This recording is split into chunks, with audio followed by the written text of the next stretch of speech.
سلام، وقت همگی بخیر. امیدوار هستم که همگی خوب و صحتمند باشید. به یک ویدیو جالب دیگر از کانال خودتان خوش آمدید. وقتی نام افغانستان را میشنویم معمولا به کابل، بامیان یا بندامیر فکر میکنیم. اما در گوشه و کنارهای این کشور مکانهای زیادی وجود دارند که آنقدر ناشناخته‌اند که حتی بسیار افغان‌ها هم هرگز آن را ندیده‌اند. امروز شما را به سفر میبریم تا 6 مکان شگفت‌انگیز و کمتر دیده شده افغانستان را کشف کنیم. مکان اول، دریاچه شیوه در بدخشان. دریاچه شیوه در ولایت بدخشان قرار دارد. آب زلال، کوههای سر به فلک کشیده و طبیعت آرام آن این منطقه را به یکی از زیباترین نقاط افغانستان تبدیل کرده است.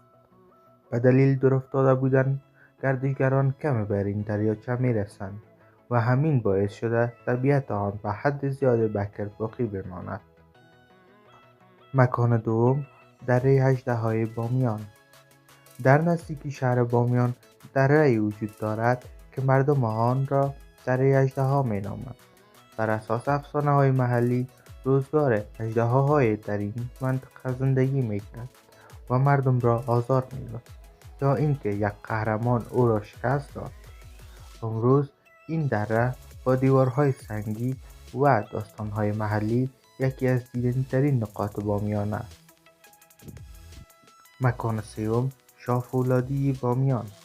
شاهفولادی منطقه کوهستانی با قلعه‌های بلند، چمنزارهای وسیع و چشماندازهای کم نظیر است. بسیار آن را بهشت پنهان بامیان مینامند. در فصل تابستان طبیعت این منطقه به اوج زیبایی خود میرسد.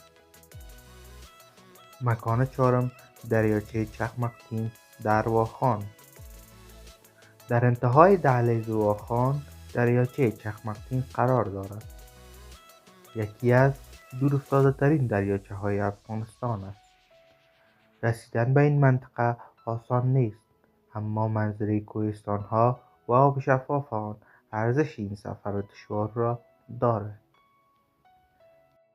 مکان پنجم، دره کرکر بغلان.